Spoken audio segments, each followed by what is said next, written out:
हमारे पुलिस विभाग जो है स्कूलों में, कॉलेजों में नुक्कड़ नाटक के जरिए, कई सारे प्रोग्राम्स के जरिए हमें सचेत करते रहते हैं, हमें जागरूक करने का प्रयास करते हैं कि हेलमेट पहनना क्यों ज़रूरी है, सीट बेल्ट लगाना क्यों ज़रूरी है, क्यों गाड़ी तेज़ गति से नहीं चलानी जिस पर हम नियंत्रण ना पा सके। अगर कहीं पर स्पीड लिमिट दिया गया है तो उस स्पीड लिमिट को क्यों क्रॉस नहीं करना चाहिए।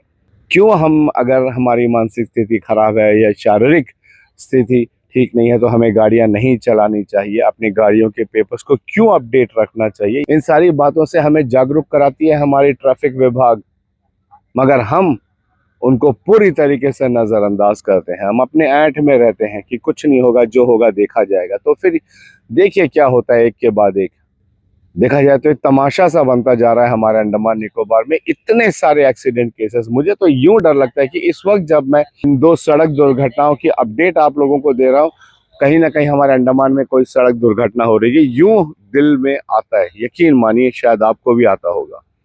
हम जब सड़क पर निकलते हैं, खासकर बच्चों को लेकर निकलते हैं, तो इतना डर लगता है कि कहां से कौन सी गाड़ी किस हालात में आके ठोकर मार दे।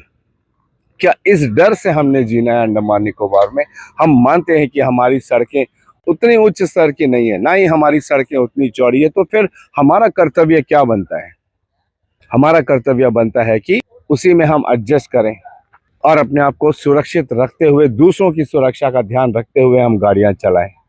मगर वहां पे भी हम रेस के मैदान की तरह खुले बड़े बड़े हाईवे समझकर हम वहां पे गाड़ियां दौड़ाएंगे तो फिर अंजाम हमारे सामने यूं ही एक के बाद एक आता जाएगा। क्या हम ये चाहते हैं?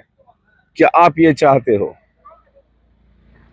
क्या हम ये चाहते हैं कि अगर हम घर पर रहें तो हमारे परिवार वाले जब बाहर जाते हैं तो हमें चिंता सताए कि वे सुरक्षित वापस आएंगे, या उनको उनसे मिलने अस्पताल और पुलिस स्टेशन जाना पड़ेगा? क्या ये डर आप लोगों को नहीं लग रहा है अंदर, अपने अंदर? कहने को बहुत सारी बातें हैं, लेकिन अब समय है कि हम अपने तरफ से भी थोड़ी जिम्मेदारी दिखाएं और हमारे पुलिस विभाग की, हमारे प्रशासन की मदद करें।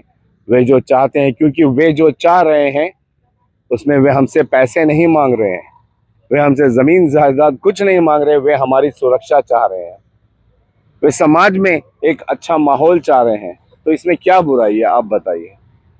क्यों नहीं हम हेलमेट पहन के निकलते हैं, चाहे हमें 10 मीटर गाड़ी क्यों नहीं चलानी हो। क्यों नहीं हम सीट बेल्ट लगाते हैं, क्यों हम नशे की हालत में गाड़ियां चलाते हैं, क्यों हम अपनी गाड़ियों के पेपर्स को अपडेट नहीं करते हैं। 10 साल का लाइसेंस हमें मात्र 400 रुपए में रिन्यू करने पे मिल जाता है।